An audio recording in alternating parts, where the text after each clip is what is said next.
안녕하세요. 부자금융 트레이너 백승희입니다. 안녕하세요. 정현웅입니다. 네, 갈수록 저희가 케미가 좀 붙어야 되는데 일주일마다 뵙다 보니까 그렇죠. 네, 아직도 좀 어색하네요. 네, 조금 더 잘해보도록 하겠습니다. 저번 시간에 저희가 최근 경매의 어떤 흐름에 대해서 아주 간단하게 살펴봤는데요. 이번에는 낙찰된 거 말고 이제 입찰할 거 한번 살펴보면 좋겠죠. 복습할 겸 그렇죠. 네, 한번 해보겠습니다. 저희가 이제 아파트를 기준으로 할 거기 때문에 검색 이번에 들어가 보도록 할게요. 자, 여기는 보면 뭐 그냥 검색하기도 있고 확장 검색이 있는데 확장 검색 한번 들어가서 디테일하게 보도록 하겠습니다. 저희는 지역, 서울만 볼 거고요. 용도는 아파트만 보도록 하겠습니다. 네, 그런 다음에 네, 검색해주세요 라고 누르면 이제 물건들이 쭉 뜨겠죠. 보니까 아파트가 104건. 지금 이게 100여 건이 나왔다는 얘기는 입찰 시점으로 놓고 보면 네, 여기 있네요. 5월 11일 정도까지 매각기일 안에 들어가 있는 물건들이고요. 약 그 물건들이 한 104건 정도가 진행이 된다라고 생각하시면 되세요. 이 숫자는 지금 갈수록 조금씩 늘고 있습니다. 네. 자, 그 다음에 다시 또 한번 보다 보면 네, 요거가 좀 눈에 띄네요. 신건 다시 유찰. 그래서 두 건으로 두 개의 분류로 나눠져 있어요. 자, 대표님 요거 신건 유찰 간단하게 좀 정리해 주실까요? 예, 일단 그 경매 신건이라는 것은요. 네. 법원에서 경매 개시 결정이 난 이후에 네. 약 한 5개월 내지 6개월 후에 매각기를 잡아요. 입찰기일. 우리가 사러 갈 수 있는 날. 그렇죠. 입찰하는 네. 날. 그 첫 번째 입찰기일에 매각이 붙여진, 입찰이 붙여진 물건을 신건이라고 보통 그렇게 얘기하죠. 그러니까 매각기일이 처음 잡히네. 그렇죠. 네, 그래서 신건. 네. 그렇군요. 쌤뱅이라는 얘기. 네. 네. 그때는 이제 감정가를 보통 이제 최저 매각 가격 네. 그걸 잡아가지고 하는 것이 일반 상례화되어 있습니다. 법원에서. 그러면 유찰은 왜 있는 건가요? 유찰이라고 해서 이제 첫 매각기일에 입찰자가 아무도 안 왔다. 아무래도 살 사람이 시세니까. 없다. 내놨는데 자 이거 아파트 서울에 있는 아파트 자 감정가가 5억인데 이거 사시오라고 해서 첫 번째 매각기일에 입찰에 한번 붙여봤는 공고를 했는데요. 네네. 그런데 아무도 관심이 없어. 그러면 자동적으로 이제 그날 입찰은 무산되는 거고 네. 다음번에 이제 기일을 다시 정해가지고 이제 입찰기를 새로 잡아요. 네. 그때까지는 약 한 달, 한 5일, 그러니까 한 7주 정도 돼요. 네. 5주 정도. 네네. 5주 정도. 그 정도니까 한 달 한 5일 내지만 한 7일 그 사이. 대략 한 달이라고 네. 잡으면 된다고 해요. 보면 됩니다. 근데 이제 유찰이 됐을 때는 처음에 예를 들어서 이제 신건에서 감정가 100%로 이제 최저가를 정해가지고 입찰이 붙였는데 아무도 없다. 네. 그럼 좀 낮춰야 되겠죠. 그쵸. 좀 싸게, 그럼 싸게 해주는 그렇죠. 거죠? 5억이 안 팔리면 그럼 좀 좀 낮춰줄게. 네네. 근데 그 낮춰줄 때 이제 그걸 우리가 이제 전문용어로는 저감률이라고 하는데 저감률이요. 네, 저감률. 좀 낮추는 비율을 말합니다. 네. 서울 같은 경우는 한 80% 정도를 저감을 해요. 그럼 100%에서 80%니까 20%를 깎아준다는 얘기예요? 그렇죠. 네. 그러니까 신건이 만약에 5억의 최저가를 정해가지고 진행이 됐다면 다음번에 유찰이 돼가지고 아무도 입찰 안 해서 이제 네. 다음 기를 잡았을 때 유찰이라고 하거든요. 네네. 네, 그때는 이제 80% 정도니까 5억에 80%면 얼마입니까? 4억. 4억. 네. 그때는 4억 이상만 쓰면 낙찰이 가능하죠. 그러면은 다 이 저감률은 동일한가요?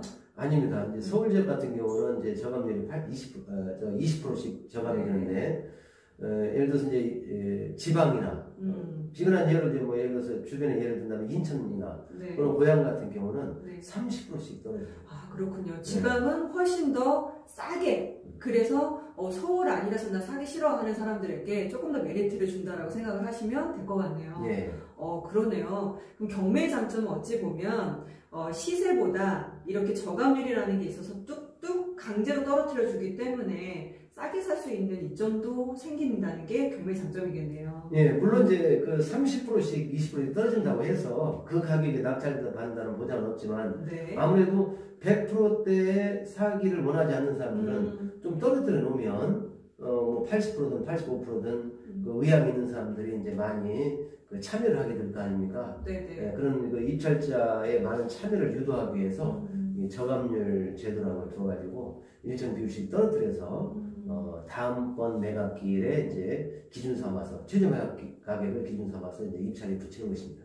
저는 그렇게 강제로 떨어뜨려 주는 거 좋다고 생각이 드는 건 뭐냐면요. 매매 시장에 똑같은 애가 있는데 어떤 애는 진짜 이쁜 애고요. 위치도 좋고 월세도 잘 나오고 좋은 애도 있지만 옆에 바로 붙어 있는 애인데도 그렇지 않은 부동산이 있거든요. 그런데 옆에 있는 애가 20억에 판다라는 뭐 가정 때문에 아 나도 한 18억, 20억 이렇게 부르시는 분들이 있어요. 예를 들자면 그러면 그런 물건들은 강제로 어떤 가격을 조정하기가 조금 어려운데 법원은 정말로 예쁘지 않은 물건들, 그러니까 어떤 하자가 있거나 혹은 문제가 있거나 혹은 조금 좋지 않다라고 하는 물건들은 사람들이 판단하겠죠. 떨어뜨려 줬는데 정말 좋은 물건이면 거기에 맞춰서 가져갈 거고 정말로 가치가 좀 하락돼야 되는 게 맞다라고 하면 그에 맞춰서 낙찰을 받을 수 있기 때문에 저는 좀 합리적인 것 같아요. 자, 그러면 지금 신권, 유찰 이렇게 두 개가 있는데 한번 신권부터 한번 보도록 하겠습니다. 자, 신권 물건들을 쭉, 네, 이걸 눌러야 되죠. 네, 눌러보겠습니다. 자, 신권 물건은 총 36건이고요. 쭉 물건들을 보니까 뭐 전용이 18평 2개, 뭐 25평 뭐 이렇게 있는데 뭐 가장 가까이 있는 애 한번 살펴보도록 하죠. 서울시 성동구 행당동 행당 한진타운이고요. 네, 요거 5억 7,900인데 입찰기일 말 그대로 날짜가 매각기일이라고 보면 되겠네요. 그렇죠. 예. 이 매각기일 우리가 경매로 살 수 있는 날 그날이 바로 2월 11일입니다. 자, 그리고 신권 처음으로 매각기일이 잡혔기 때문에 네, 100% 매매가라고 추정하는 거죠, 일단. 자, 그러면 한번 열어서 볼게요. 네, 자, 물건을 봤더니 112동 10층이네요.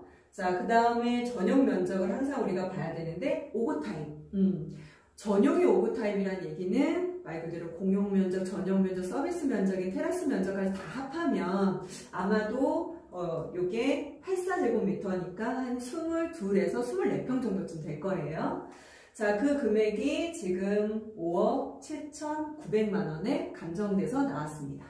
그러면 2월 11일 날 말 그대로 저희가 갔는데 이게 정말 시세라고 생각이 되고 아직 너무 비싸라고 생각하면 입찰이 없겠네요. 그렇죠. 어쨌든 지금 2월 10일 날이 첫 매각기일 아닙니까? 네. 신권이라는 것은 그때 이제 저 최저 매각 금액이라고 지금 돼 있잖아요. 네. 저 금액보다 그 금액 이상으로 이제 써야 되는데 시세 조사를 해보니까 이 아파트는 5억 7,900만 원에 입찰해서는 싸게 사는 게 아니야.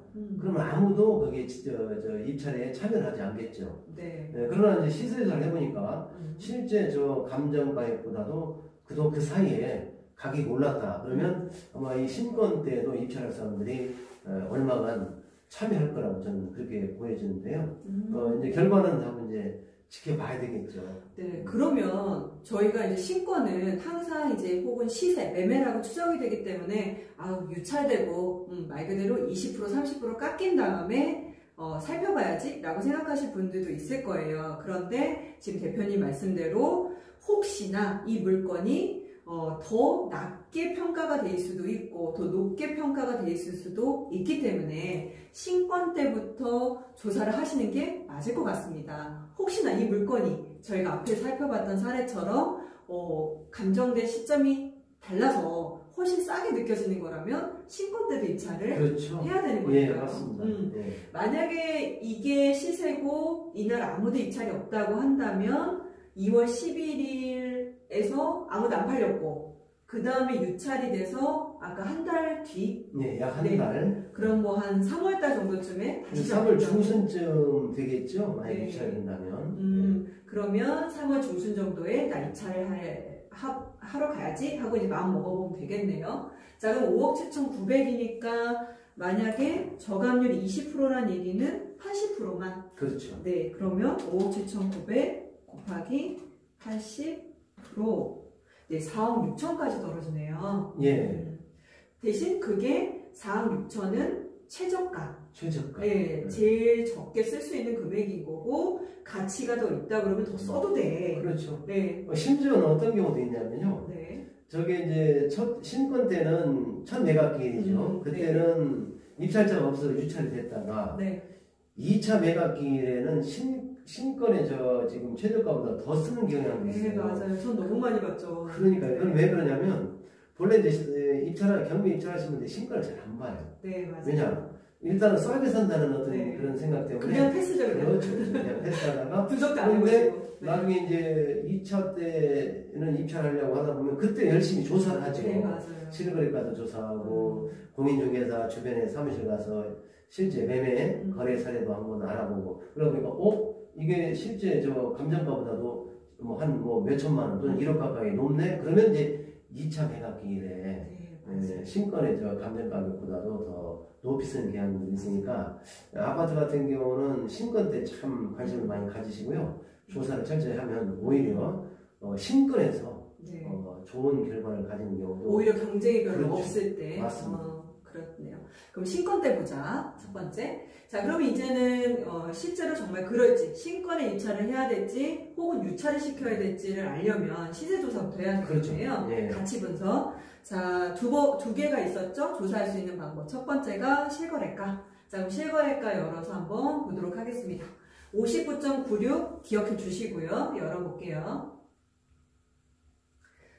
네, 해당 한신이고 면적은 5구. 네, 그대로죠. 자, 그랬더니 거래가 2018년도 6월 그리고 뭐 3층, 1층 이렇게 있는데 2018년도에 거래된 건이 2건밖에 없네요. 그리고 5억 6천, 6억 4천. 굉장히 차이가 많이 나는데요. 그렇죠. 네, 거의 한 8천만 원 정도 차이가 나는데 이유는 뭘까요? 아무래도 이제 아파트 같은 경우는 같은 그 단지 안에 있어도 네. 향에 따라서 층에 따라서 차이가 있고 내부 뭐 인테리어도 작용을 좀 하겠죠. 그렇죠. 샤시가 네. 돼 있느냐 안 돼 있느냐. 그다음에 이제 특히 한강변에 있는 아파트들 보니까요, 그 뷰가 좋은 데 있지, 조망 좋은 데. 여기는 그렇지 저층 아파트보다는 고층은 이제 조망이 좀 좋지 않습니까? 네. 차이가 엄청나게 납니다. 네. 그래서 경매 물건을 꼭 보실 때요, 빨리 이렇게 한번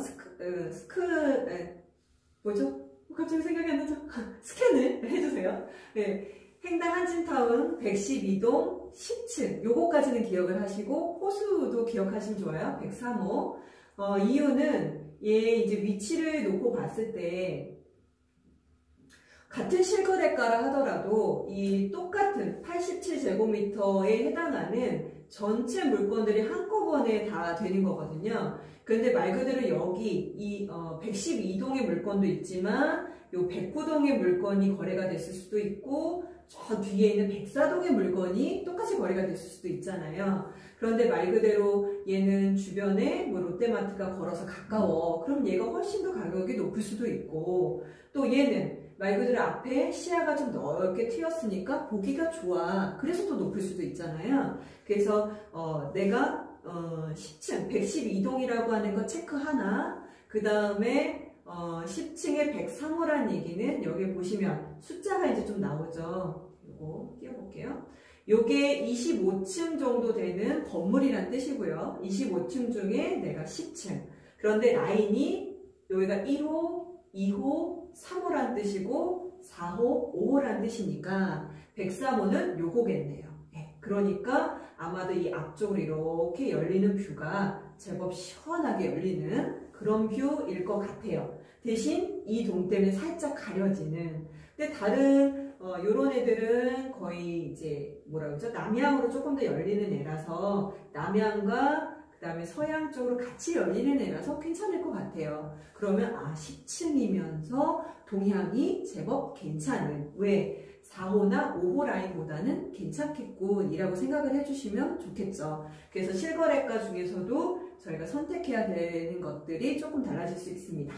자, 그런데 닫아서 지금 저희가 다시 돌아가 보면 얘는 지금 5억 7,900. 그런데 실거래가는 아까 설명하다 잊어버렸어요. 네, 확인 안 하셨죠?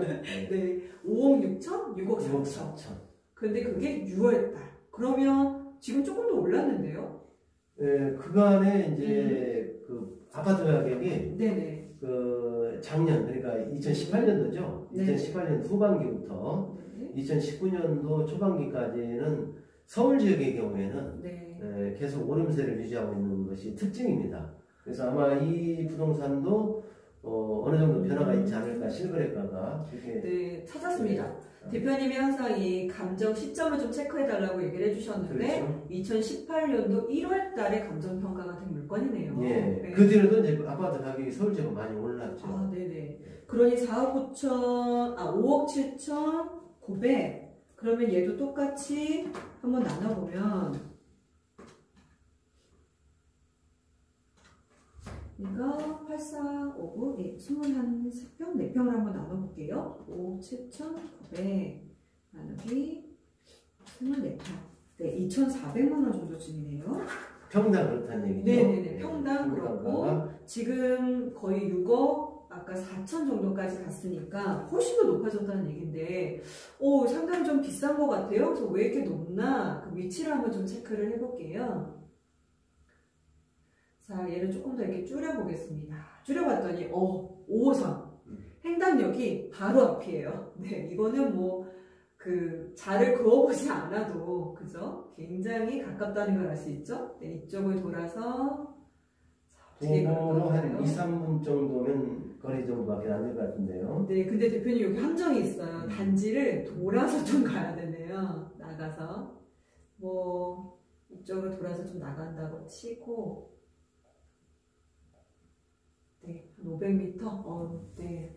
얘도 역시나 중간에 길을 잘 찾아만 갈 수 있다고, 그냥 완전히 초역세권에 있는 그런 아파트네요. 자, 얘는 어떻게 보면 좀 거시적인 부분이고요. 훨씬 더 이 큰 그림에서 놓고 보면, 이 5호선인 횡단역은 훨씬 더 이 중요한 위치에 있습니다. 바로 뭐냐면, 왕십리역하고 이 한정거장 사이예요. 자, 왕십리역은 저희가 한동안 굉장히 가격이 좀 많이 올랐었던 이유가 쿼드러플 역세권, 즉 4개의 노선이 한꺼번에 지나가기 때문에 사방으로 이동할 수 있고 또 사방에서 모일 수 있는 곳이다 보니까 그곳에 만약에 내가 아파트가 있다면 혹은 사무실이 있다면 너무 좋겠다 라고 하는 것 때문에 주목을 받으면서 가격이 확 올랐었죠. 그런데 보시면 알겠지만 왕십리 주변으로 아파트가 그닥 많지 않습니다. 자, 그러다 보니 횡단동은 그냥 멀리서만 봐도 아파트가 굉장히 좀 많이 있죠. 그래서 이제 도보로 가능한 거리는 아니에요. 왕십리가 좀 한참 걸어야 됩니다. 제가 걸어봤는데 재걸음을 한 25분 정도 걸리더라고요, 대표님. 그래서 걸어갈 수는 있겠지만 그건 조금 어려울 것 같고, 마을버스로는 한두 정거장 거리라서 여차하면 5호선을 타고 이동을 하시거나 마을버스를 타고 이동하신 분들이 좀 많아서 대체 주거지로 각광받는 곳이기도 합니다. 자, 그런데 어쨌든 그 횡단역 중에서도 가장 가까이 있는 아파트가 경매로 나왔고, 또 역시나 사람들이 많이 찾는 24평대니까 정말 괜찮은 물건인 거죠. 네, 요즘 특히 이제 젊은 세대의 신혼부부들 네, 가장 선호하는 어떤 평형수죠. 네. 자, 그러면 실거래가는 아까 6월달 정도까지밖에 없었기 때문에 저희가 최근인 거래 사례 한번 살펴봐야 되겠네요. 자, 그래서 시간을 줄이기 위해서 미리 좀 찾아봤습니다. 행당 한진타운이고요. 매매만 저희가 검토할 거고, 자, 전용 59니까 86제곱미터. 네, 86제곱미터를 3.3으로 한번 나눠보시면, 네, 26평 타입이네요. 자, 26평 타입이고, 저희가 10층이었죠. 10층이었으니까 10층대 물건들을 기준으로 한번 이렇게 쭉 한번 볼게요.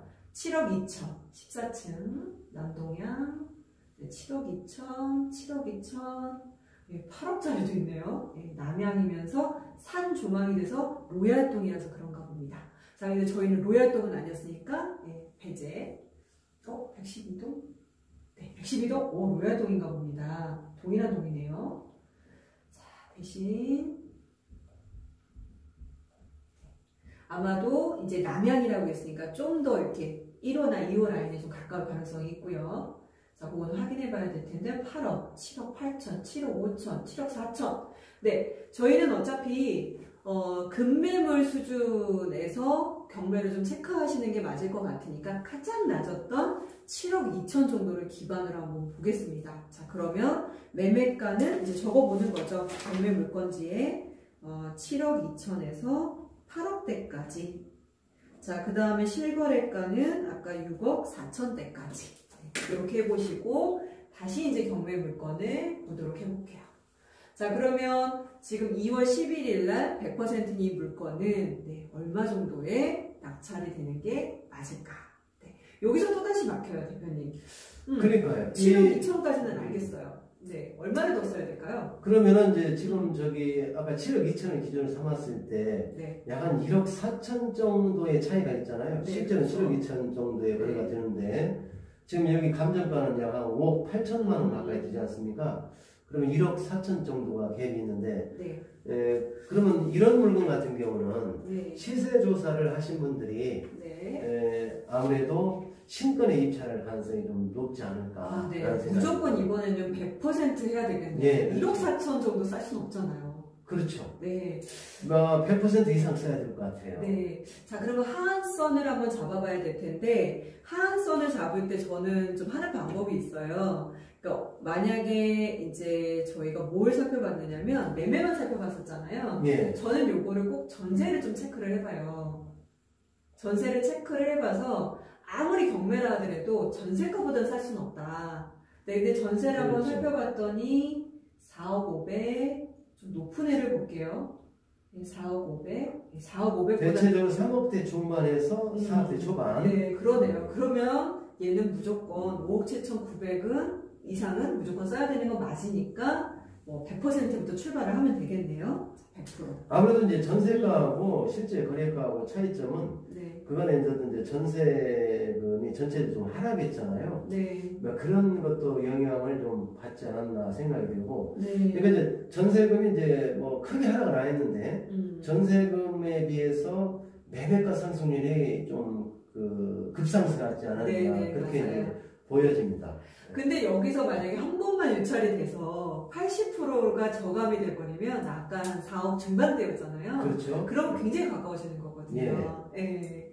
자, 그러면 일단은 전세가는 좀 의미가 없게 됐고요. 자, 그러면 얘가 얼마 정도의 낙찰이 될 거냐 주변 사례를 좀 살펴보면은 좋겠네요. 맞습니다. 네. 가장 좋은 것은 같은 단지 안에 있는 아파트가 경매로 낙찰된 사례가 있으면 네네. 그게 가장 좋은 기준이 될 것이고 네. 그게 만약 없다면은 주변에 비슷한 유형 네, 그러면 뭐 낙찰가를 이렇게 비교해 보는 것이 아마 좀 판단하는 데 기준이 될 것 같아요. 네, 여기 실거래가 그다음에 이제 사이트들 보면 각자 이제 그 서비스 해주시는 게 조금씩 달라요. 근데 스피드 옥션에는 지금 이런 건들이 조금 더 나오네요.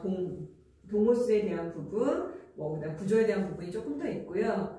그렇고 이제 매각가율을 한번 봤어요. 지금 대표님이 얘기해 주신 게 바로 이건 것 같아요. 해당 번지 경매 사례. 네, 한번 눌러볼게요. 같은 주소를 갖고 있는 곳이니까 네. 얘는 상가니까 패스. 아파트를 찾아야 되겠죠. 네, 아파트 여기 있습니다. 아.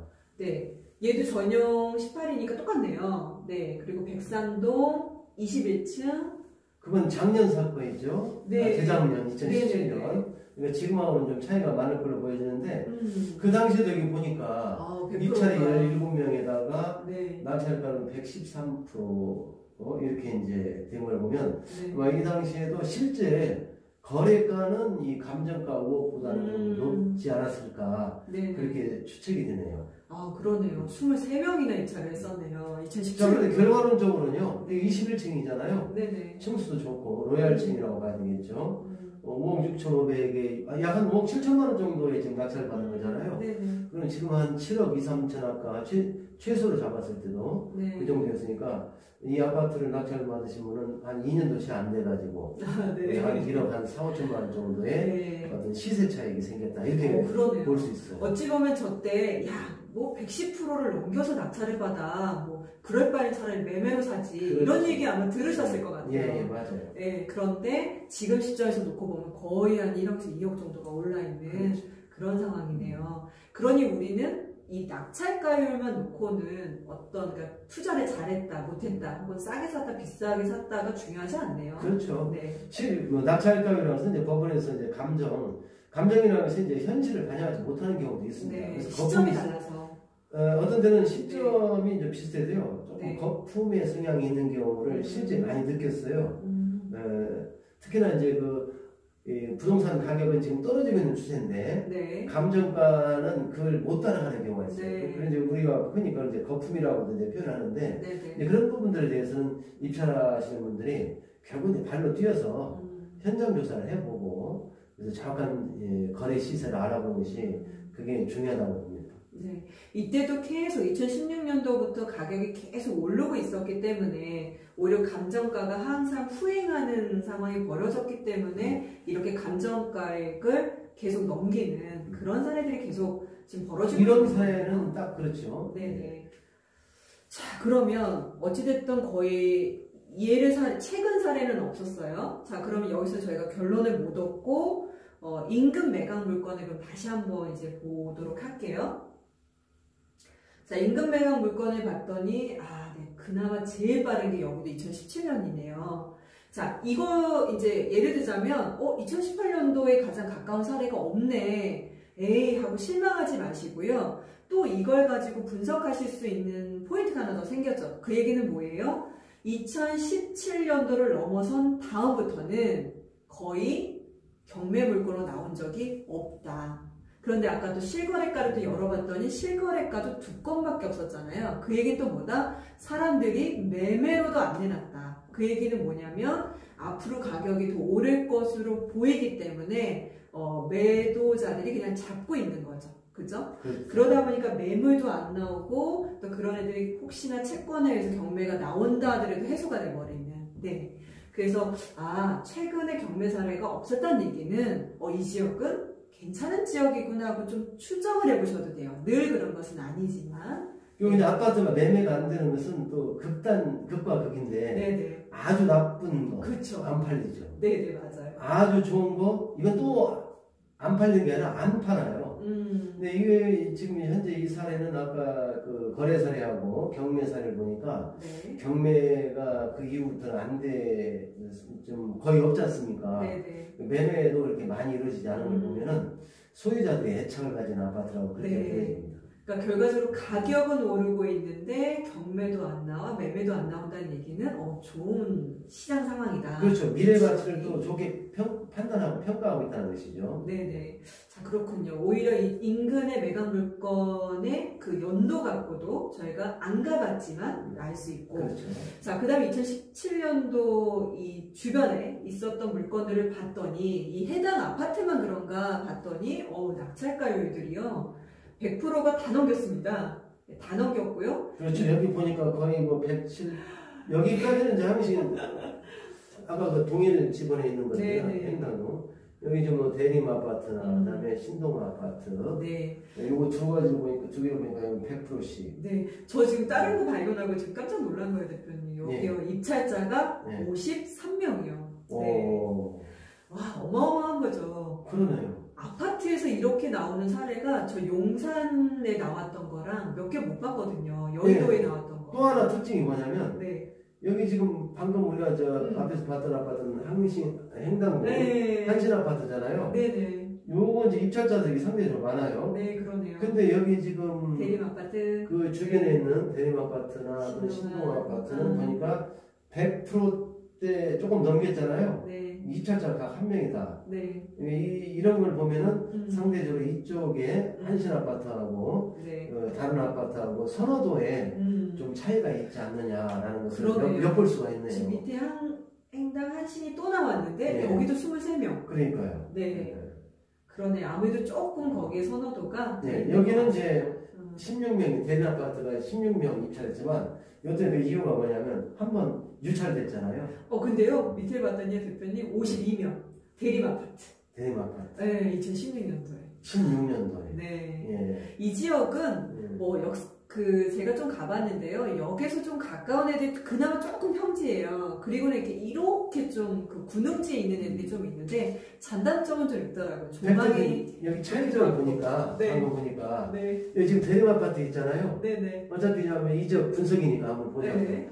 여기는 지금 현재 입찰이 여기 80%대 떨어진 상태에서 네. 14명이 들어왔어요. 그 전에 100%대는 1명 들어왔잖아요. 네. 근데 전용 면적이 34.8평이에요. 네네네.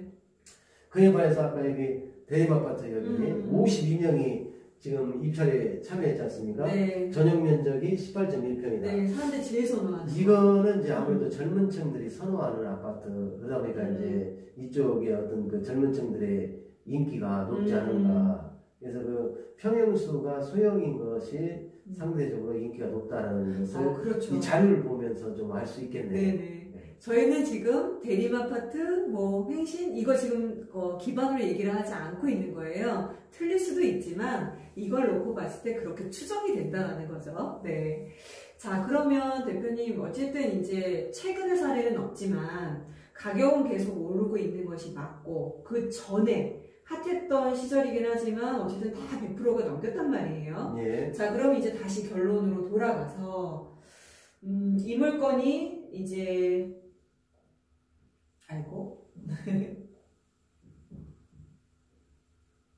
이건가요? 한번 열어보시죠. 네. 네, 맞습니다. 네. 자, 이 물건이 그러면 이제 2월 11일 날 말 그대로 100%의 거래가 낙찰이 될 거냐? 예, 100% 거래 된다. 입찰자 있다. 예. 네. 자, 그러면 100% 이상이 되는데 과연 얼마에 될 거냐? 네. 110%냐, 105%냐? 자, 이거에 대한 예측은 네. 좀 전에 봤던 그 아파트의 그 낙찰 사례들을 잘 눈여겨보면은 네. 어느 정도 해답이 좀 나올 것 같아요. 네, 맞아요. 왜냐면 이게 지금 현재 실거래가 아까 그 매매 사례를 보니까 네. 7억대 초중반이었잖아요. 네네. 그럼 아파트 같은 경우는 보통 이제 그 10억대 미만의 아파트는 시세보다 1억 이상 싸게 산다는 게 쉽지 않습니다. 네, 저도 그걸 못 쉽지 봤어요. 특히나 정말 이거, 안 좋았을 때도. 그러니까요. 그래서 이거는 지금 7억대잖아요. 그러니까 그러면 10%만 싸게 산다 하더라도 7천만 원 이상 싸게 사는 건데 그렇죠. 그러면 그걸 기준으로 한다면은 낙찰가율이 낙찰가가 6억대 중반 이상 아니고 중반 고근 저는 될 것 같다는 생각이 들어요. 그러면 한 6억 5천만 잡아본다 하더라도 지금 5억 7,900이면 잠시만요. 5억 7,900 나누기 거의 110%가 넘네요. 그렇죠? 네, 110%가 넘네요. 그 정도는 되어야 안정적으로 낙찰이 될 것 같습니다. 그러면은 못해도 이 물건은 6억 5천에 썼을 때가 거의 112%니까요. 거의 110%를 넘길 것으로 추정이 됩니다. 어디까지나 이건 개인적인 그렇죠. 생각이 대신 판단이고요. 이제 2월달이니까 아직은 실수요자 구간이에요. 그 대신 경매를 낙찰을 받고 잔금 치르고 하면 이제 3월달이 넘을 거라 이제 전에보다는 조금 덜 빠지실 수는 있겠지만 그래도 여전히 싸기 때문에 입찰을 해보시는 분들, 실수요자도 있으실 거고 투자자분들도 있을 거라는 생각에서 무조건 이 물건은 100% 입찰 있다. 그리고 적어도 110%는 넘길 것으로 추정은 된다. 이렇게. 네, 자 그래서 결론적으로 이제 한번 좀 정리를 해보죠. 우리가 이제 그 경매 물건이 앞으로 계속 늘어날 거라고 추정이 되고 있고요. 아파트 물건들을 실수요자분과 투자자 입장에서 이제 좀 그 접근을 하실 텐데요. 몇 개 체크할 거 정리해 볼까요, 대표님? 아파트 입찰할 때? 네네. 예. 그러면 첫 번째는 실수요자라면 2월달 안에 다르게 얘기하면 투자자라면 실수요자 구간을 피해서 2월달 이후에 해라. 아무래도 이제 이사철이다 보니까 네네. 실수요자 이기가 힘들잖아요. 네. 그런 의미에서 이제 그걸 피해라는 것이고. 그 다음에 가격을 체크하기 위한 방법은 첫 번째가 감정평가를 이제 기준으로 삼지만 네. 100% 맹신해서는 안 된다. 왜? 그 이후에 변화가 있을 수 있으니까. 네. 그래서 아까 앞에 말씀하신 대로 그 실거래가도 조사해보고 네. 또 지금 실거래가 공시한 거와 지금 또 그 후에 상황이 또 변화가 있을 수 있잖아요. 네. 그래서 가장 최근에 그 가장 정확한 어떤 매매 가격은 매매 사례 공인중개사 주변에 많잖아요. 네. 주변에는 공인중개사에 그 방문하셔가지고 네. 가장 최근에 매매된 사례를 조사해보는 것이 정확도를 높이는 것이 아닐까 그렇게 생각합니다. 자, 그럼 원래 매매로 사실 때도 그건 체크하시죠. 실거래가 하나랑 이제 매물 시세를 확인하시잖아요. 근데 경매로 가시게 되면 이제 다르게 또 체크를 더 해봐야 될 게 감정 시점. 자, 감정 시점 하나. 그다음 두 번째는 뭘 잡으면 좋을까요? 아, 낙찰가율. 아까 인근. 만약에 해당 번지가 안 되면 주변이라도 낙찰가율을 한 번 더 체크를 해보자. 그렇죠. 네. 그렇게 정리를 하면 되겠네요. 네. 네. 그러면 이 물건 같은 경우는 뭐 우리가 무작위로 선정해서 지금 설명을 했지만은 네. 살펴볼수록 이게 신권에 낙찰될 확률이 높다라고 네. 그렇게 평가가 되네요. 네, 이제 조금 논외긴 해요. 이제 저희가 정리를 할 건데요. 이 물건 말고도요. 제가 이제 그 아까 검색했었던 아파트 물건들이 쭉 있었잖아요. 근데 검색하지 않았던 이 두 번째 물건 노원구 상계동이 있는데요. 이 물건도 열어보니까 위치가 너무 좋습니다. 이제 네. 자, 얘도 보시면 이제 간단하게 보이는 4호선 네, 상계역이라고 하는 게 딱 보이고요. 바로 그냥 앞에 있는 애예요. 네, 요거 이렇게 줄여보면 그냥 뭐 역 앞에 있다고 하는 게 네, 맞죠? 네, 그냥 지하철에 보일 정도로. 네, 이걸 보면서 제가 느낀 건 뭐였느냐면요. 대표님 한동안 그 위치가 좋은 아파트들이 안 나왔었어요. 네. 물론 이제 계속 상승하는 시기였기 때문에 애초에 경매 물건들이 아파트가 많지 않았었지만은요. 그래도 간간히 뭐 이렇게 채무 때문에 나오는 아파트들이 있었어요. 근데 이렇게까지 좋은 위치에 있는 애들이 나오는 게 지금 저는 한 7, 8년 만인 것 같아요. 적어도 5년 전인 것 같아요. 그건 이제 당연한 게 위치가 좋은 데는 매매가 잘 되잖아요. 네. 그러니까 이제 경매 나오기 전에 매매로 풀어버리죠. 네. 그래서 사실상 그 초역세권에서 이게 중소형 아파트를 경매로 잡는다는 게 쉽지 않아요. 네. 그래서 이렇게 나왔을 때는 아까 말씀드린 바대로 시세 정확하게 조사하고 그렇게 해서 꼭 신권이라고 해서 피할 건 아니라고 보고요. 아까도 신권 때부터 조사하자. 다시 반복되는 말씀이지만 감정가하고 현재 시세하고는 차이가 있을 수 있으니까 잠깐 조사를 해서 신권에도 입찰할 수 있는 물건들이 얼마든지 있을 수 있다는 것이죠. 네. 그래서 그냥 여담으로 두 개만 더 정리하자면 최근에 역세권 말 그대로 위치가 굉장히 좋은 아파트들이 경매로 나오기 시작을 했다. 이거 하나. 두 번째는 임차인들이 있는 경매 물건들이 많이 증가했다. 이 두 가지 정리해 줄 수 있을 것 같아요. 그렇죠. 여기도 보면 임차인이 있거든요. 근데 전에는 거의 다 소유자들이 보유했던 물건들이 거의 80%였어요. 그래서 오히려 제가 임차인 분석 때문에 이 사례를 찾을 때 오히려 임차인 있는 걸 찾기가 어려울 정도로 경매 물건이 없었는데요. 이제는 오히려 소유자만 갖고 있는 물건을 찾기가 어려울 정도로 바뀌었습니다. 예, 두 개가. 그래서 앞으로는 이런 물건들, 위치가 좀 좋은 물건을 경매로 만나실 수 있고 임차인들이 들어가 있는 물건들을 앞으로 꽤 만나실 수 있을 거다라고 보시면 될 것 같습니다. 네. 자, 뭐 아무래도 이 물건은 이제 조금만 부연 설명하면 아무래도 또 여기 지금 듣는 분들이 보시는 분들이 여기도 가격이 지금 많이 차이가 나잖아요. 앞에 횡단보하고. 그래서 이쪽 물건에 대해서도 관심을 가지는 분들이 틀림없이 있을 거라고 보여져요. 다만 이제 앞에 있는 물건은 봤던 물건은요. 법률적으로 이 뭐 세입자가 문제가 되거나 그러지 않았는데 이 물건을 조심해야 될 것이 화면을 조금 한번 올려보실까요? 아까 임차인 부분. 여기요.